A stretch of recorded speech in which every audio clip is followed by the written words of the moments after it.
We already got a soft call out from Bill Self. How will Kansas respond to the allegations against Texas A&M Corpus Christi?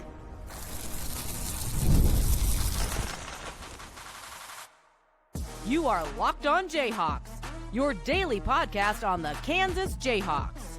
Part of the Locked On Podcast Network, your team every day. What's going on? Derek Johnson here, and this is Locked On Jayhawks, part of the Locked On Podcast Network, now the #1 sports podcast network. And on today's edition of Locked On Jayhawks, we are going to preview Kansas trying to bounce back against Texas A&M Corpus Christi. Bill Self called them soft already. Are they going to show out against a team who does like to go inside with it, that they can be not that and bounce back from the North Carolina game? We're going to get into our Texas A&M Corpus Christi scouting report, certain areas that we think it could actually test KU and give them good reps in this one, and then we'll get to our matchups of the game and players to watch for KU against Corpus Christi. Today's episode of the show is brought to you by FanDuel Sportsbook. And with FanDuel, you can get action on the game. Right now, new customers, too, can bet just $5. And if your bet wins, you get $300 in bonus bets to use across the app. Download the FanDuel Sportsbook app today. So KU takes on Texas A&M Corpus Christi, a little Tuesday night basketball action for the Jayhawks. And we already heard at the press conference on Monday, Bill Self calling Texas A&M Corpus Christi, or calling Kansas ahead of the game with Texas A&M Corpus Christi soft. It'd be kind of funny if he called the other team soft. No, so he called Kansas already soft with how they played. And obviously you look back at what happened in the North Carolina game, I think it's a fair assessment. You look at what happened in the second half, giving up easy buckets over and over again. It was not the toughest performance that we've seen from a KU basketball team. And usually, you know, we'll hear Bill Self call the team soft to try to get more out of them. It's not just like him calling a spade in a way. It's him trying to motivate and that's the thing. Like, some teams are built differently than others. Some teams need to be motivated with praise, with encouragement, give them confidence. Other teams need to be motivated with, you know, oh, I don't think you can do this. And I feel like this is one of those teams. Like, you look at Melvin Council's mentality, you look at probably Darryn Peterson. Like, if you probably tell those guys, like, hey, yeah, you can't do it, like, you're not very good at this, they're probably going to try to show you, no, we can do this, we're good at that. And I think that's a good thing to have for this team and those players. It is interesting that you're already pulling that card early in the season. So, you know, would you, I don't know, like, I guess it's never a great time, but it also is interesting to me. I think this is a good thing too. If you've ever noticed, like, some of the teams that maybe feel a little bit more lost would be the wrong word, but that, like, Bill Self feels like he's already getting the max potential out of, it feels like he's usually kinder to those teams in those press conference settings than the ones he feels like he can get even more out of.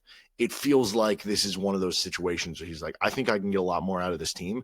I'm going to try to challenge them in this way. And so I think that's why this game becomes interesting. It's a bounce back opportunity and an opportunity to show your coach that you're not soft and, you know, make this your identity, that you are a tough, rugged defensive team. And obviously, of this game, you have the Princeton game before you get to the Duke game, but it's a good opportunity to try to consistently establish that, you know, agenda for you guys as a team before you have that next big game with Duke in the Champions Classic. I think beyond that, like, the other things I'm kind of looking to in this game, it's a chance for young guys to gain some confidence. Kansas is a very young team. You look at the starting lineup, Darryn Peterson's a freshman, Kohl Rosario is a freshman, Flory Bidunga is a sophomore. You look at the rotation players, Marco Jackson's in his second year of actual play. Bryson Tiller is in his, you know, redshirt freshman year, but really his first year of play for college basketball. Paul Mbia is a true freshman. It's a very young team for Kansas. And even the older guys, Trey White, Melvin Council, Jaden Dawson, they're playing with each other for the first time. And so I think, obviously, there represents a good opportunity to, you know, further tinker with lineups and tinker with rotations and guys establishing rapport and chemistry with each other. But I think the chance for some young guys to get confidence is super important in a game like this. We have not seen Kohl Rosario look super comfortable to this point in the season. And obviously you would point to and say, okay, well, shouldn't the Fort Hays State game have been the opportunity for that confidence? And yes, you're right, but it didn't happen. So here becomes another opportunity to get that. And whether it's him, whether it's Jaden Dawson, whoever, like, this does represent an opportunity to try to garner more confidence for some of the young players who are going to be counted on for this team, like Marco Jackson having a big game, or Kohl Rosario, or Jaden Dawson. Like, one of those guys having a big game, that's a good thing for KU, and that it kind of gets the ball rolling in a real way. Like, regardless of what Darryn Peterson does, I'm going to feel good about where he's at, you know, after this game, right? I think from the Flory Bidunga perspective, like you're looking at him to play a more consistent level of game. So if he plays really well here, you want to see him back it up with the Princeton game, but that level of consistency has to start somewhere. So why not this game? But that's kind of what I'm looking at here. Here's an interesting number. Here's a little interesting stat for you here. There's only been one time in Bill Self's tenure at Kansas that they've started a season 1-2. They've had other 1-1 starts. Most of them are they actually lose in their opener and then win the second game. I think that last happened in 2020, I want to say, because I think they lost to Gonzaga in like the second game. So it was the 20-21 season. And then they lost the year before, I think, that in the same situation. But there's only been one time they've started 1-2, which would require losing this game, which that would lead to a lot of panic and certainly a much different recap show than the North Carolina recap show. That's for sure. But there's your little bit of trivia. Do you know the answer? All right, time's up. The correct answer, the only time that KU has been 1-2 under Bill Self, you have to go back to 2005-2006 season. So it would have been in 2005 ahead of the 2006 NCAA tournament. And they were 2-3 actually that year, and then went 3-4, but they finished the year on a roll, 25-8. Obviously, it didn't end well in the NCAA tournament, but they were hot going into it. Again, you don't hope for that same NCAA tournament resume, but if you can have kind of a similar come up, again, you don't want to start 3-4 either, but there's examples, and there's another one of the Bill Self team maybe starting a little bit slower and then kind of picking things up with a younger team as the season went on. All right, we're going to continue on with the Texas A&M Corpus Christi scouting report. We'll get to our matchups of the game and players to watch. This is Locked On Jayhawks. Thanks for joining us on this episode. And we are brought to you today by Game Time. College basketball is back. College football is ongoing. Lots going on right now. I don't know how you couldn't be more excited with all the sports going on, and whether it's the tailgates, the rivalries, the energy in the stands, there's just nothing like it. But let's be real. Actually getting tickets to some of these events, you can feel like more of a battle than the game itself. Endless queues, hidden fees, price jumps at checkouts. That's why I use Game Time. It's the app that gives the advantage back to the fans.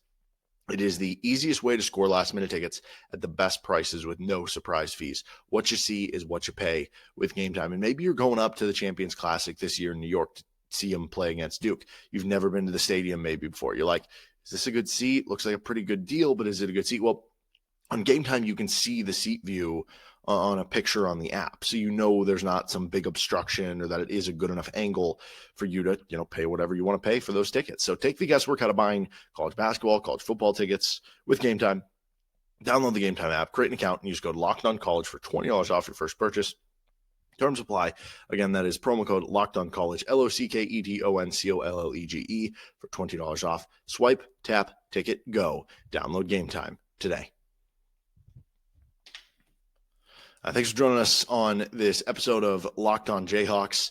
KU taking on Texas A&M Corpus Christi on a Tuesday night. Let's get into the scouting report for what KU has, because I actually do think there's some interesting things about Corpus Christi that obviously Kansas should win this game. They should win this game going away. Feels like there's usually one non-con game, though, against a lesser opponent every year for KU, whether it was, was it Tarleton State or was it somebody, it was Stephen F. Austin or somebody during the title year where Remy Martin had to go off. And then there's other years where, there's always like one, I guess. And sometimes it's an Ivy League team at the end of it, whatever. But I do think the interesting things that you'll be able to, they do this well, or this is their identity, which are going to, in a way, challenge KU or make them get live reps in an area that, I want to see them get reps in, which I think are good. So they come into this one at 1-2 on the season. This is a team that went 20-14 a year ago when they finished 150th on KenPom. It is their third year for their head coach, Jim Shaw, who has 2 20-win seasons in his first 2 years. So he's been really good to start for them. And this is interesting, too. So you look at KenPom, they're ranked 263rd on KenPom. So not very good. Number 280 on offense, number 222 on defense. They're a little bit higher at 233 on Torvik. But again, both of those I don't think are going to do it justice, because here's the thing. Texas A&M Corpus Christi in Jim Shaw's first year with the program was 274th in the preseason. He took them to 182 by the end of the year. And then last year, they started 234 in the preseason. They finished 150. So I could see this being, this isn't going to be, a resume win. It's not going to be a quad one opportunity or anything. But do keep in mind that I don't think this is a complete, I think this is a tougher game than the Green Bay game. This is a tougher game than the Fort Hays State game. Even if you see them on Ken Palm 263, just know based on those previous ascents with Jim Shaw, there's a chance they finish 180 where, it ends up, I don't know, not in the same range as maybe the Princeton game. We'll kind of see where that one goes, or the Green Bay game, for instance. But they were picked 7th of 12 teams in the Southland by Basket Under Review. Their one win was against a non-D1 team. Then the 2 losses, though, I wouldn't say necessarily close, but close-ish. They had a bad loss, 8-point loss to Tarleton State, who's sub 250. So that's not a great loss there. But they also only lost by 11 to SMU, and SMU is a top 50 team on Ken Palm. The 4 strengths for this opponent, 64th percentile, so solid there in offensive rebound rate. And that was something they were good at last season. So I think this is a bit of an identity thing. They want to crash the glass. And what have we seen Kansas do on the defensive end? Give up a lot of offensive rebounds. That was true in the North Carolina game. That was true in the Louisville game. That's been true really all up to this point for KU. We've seen them give up too many offensive rebounds. This is actually a good test against a team who actually is pretty good at getting offensive rebounds to try to, wall up there.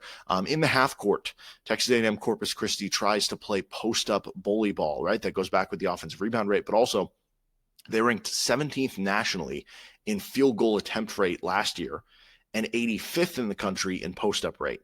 So this is a team that wants to go inside. They want to post you up. They want to get looks at the rim. And that can go one of 2 ways here, right? KU has more size, KU has more length, KU has more athleticism, which means if they're going to consistently try to go on the inside, if that plays up for KU, it's going to be a long day for A&M Corpus Christi because, remember that Illinois game in the Elite Eight against UConn, and they kept going at Donovan Clingan, and it kept not working, and then UConn blew them out, and it was like, what was the game plan here?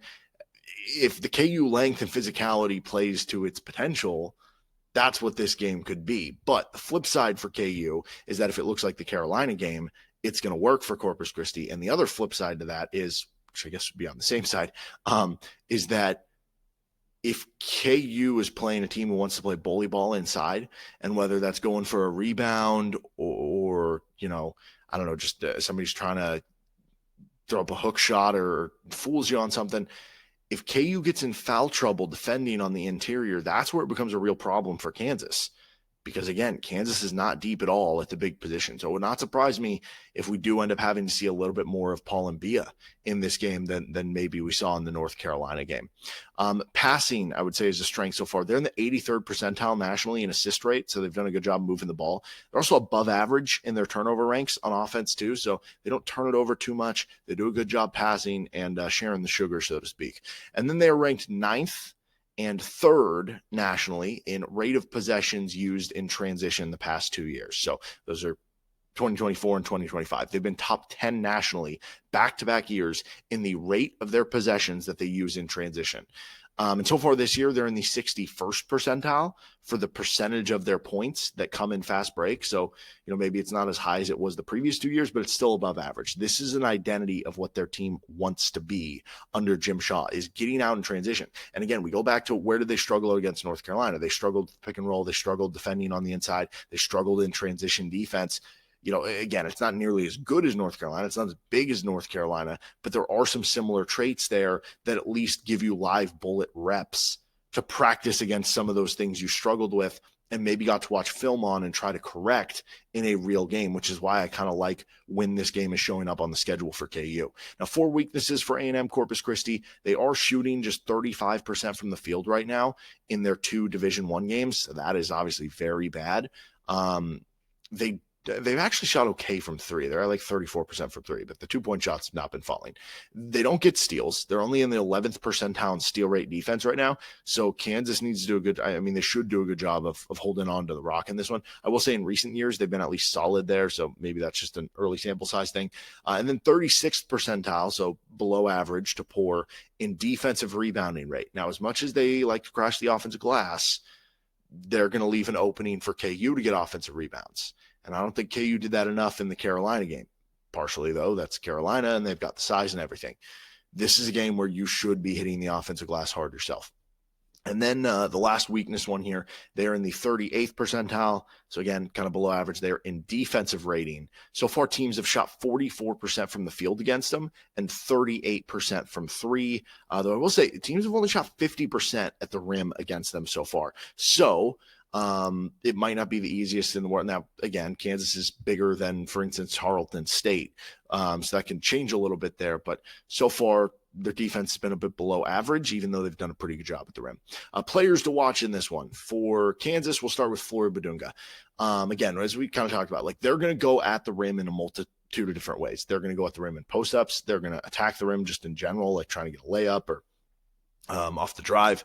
They are going to attack the glass. And all of those things stress Flory Bidunga in, one, trying to avoid fouls, as we just talked about. KU, not a very deep team at the big position. And two, trying to play solid defense and grab those rebounds.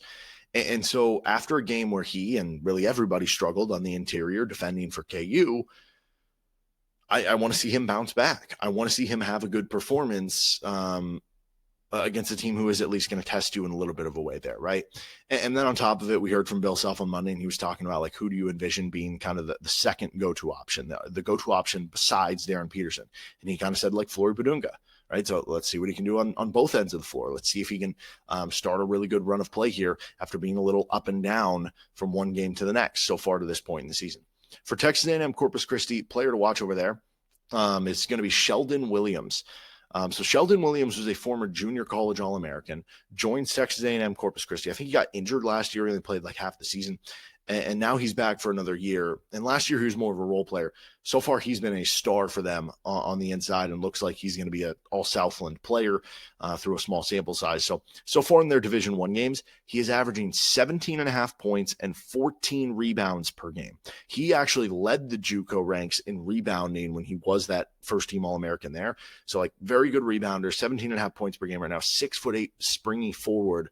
That'll be one that I think adds to the intrigue with Flory Bidunga too, that he does have, an interesting challenge on the other end. What also makes Williams interesting, he's not just like you think, 17 points, 14 rebounds. He's probably just a springy athlete on the inside, and he's just like, grabbing a bunch of tenacious, fearless, like whatever. He's also skilled. He's 3 of 6 from 3 this year in the Division I games. So he's taking 3 threes per game, and he's shooting them 50%, very small sample size. He's also getting to the line a ton, 6 free throw attempts per game in the 2 Division I games. So this all kind of goes into that matchup with Flory Bidunga. We have another player matchup we're going to keep an eye on, and the keys to the game for the KU offense and defense, plus our Hawk to soar. We're going to get to all that next. This is Locked On Jayhawks. Thanks for joining us on this episode of Locked On Jayhawks, and today's episode of the show is brought to you by FanDuel Sportsbook. NBA's back, college basketball's back, and there's no better place to get in on the basketball action than with FanDuel, the official sports betting partner of the NBA. Even if you missed the start of the game or want to ride a hot hand, FanDuel has live bets on everything on who's going to score next to a fourth quarter or second half comeback. Plus, you can even combine your live bets into a same game parlay for a shot at a bigger payout. Keeps every game exciting, especially when your team's making that late push. And if you've been watching college basketball, maybe a team sticks out to you that you think is a little bit lower than they should be on the futures odds for, winning the national title, then you can bet on the futures as well for FanDuel. Right now, FanDuel is giving new customers $300 in bonus bets when your first $5 bet wins. So head over to FanDuel.com, sign up, play your game with FanDuel, the official sports betting partner of the NBA and the Locked On Podcast Network. Thanks for joining us on this episode of Locked On Jayhawks. You can find our show anywhere you get your podcast, including on our YouTube page.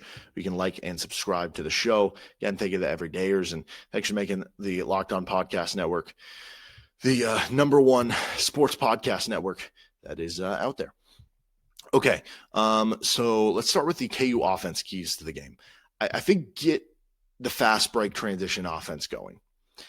Kansas has actually been pretty good at getting fast break points so far this season, 15 fast break points per game. That's a solid number so far to this point of the year for KU. And right now, Texas A&M Corpus Christi is giving up a lot in transition. Like, they like to get in transition offensively. They've been giving up a lot. Right now, A&M Corpus Christi is giving up 17 transition points per game. That puts their defense in the 17th percentile nationally for defending transition. Mentioned KU's getting 15 a game. This should be a game where this is strength for KU. they should be able to play up to it and continue to make it a strength. And part of that, too, comes back to the defensive end. We saw it in the first half against Carolina, getting turnovers, leading to easy runouts for an athletic team. We didn't see it in the second half. Let's see it in this one against A&M Corpus Christi. For the KU defense, I think the key to the game is defending on the interior. Again, this goes back to the North Carolina game where KU struggled at these things. And so part of it is just wanting to see improvement there, see the arrow kind of pointed up. But it's both in terms of the first shot defense, where they want to attack the rim. It's grabbing the defensive boards where they want to crash the glass. And it is that second shot defense. At the end of the day, you can do a good job of limiting their offensive rebounds. They're still going to get some. So then can you still be there to challenge the second shot and then grab the next rebound? And can you do all of those things without fouling and getting those big men in foul trouble? That'll be kind of the question on that end of the floor for KU.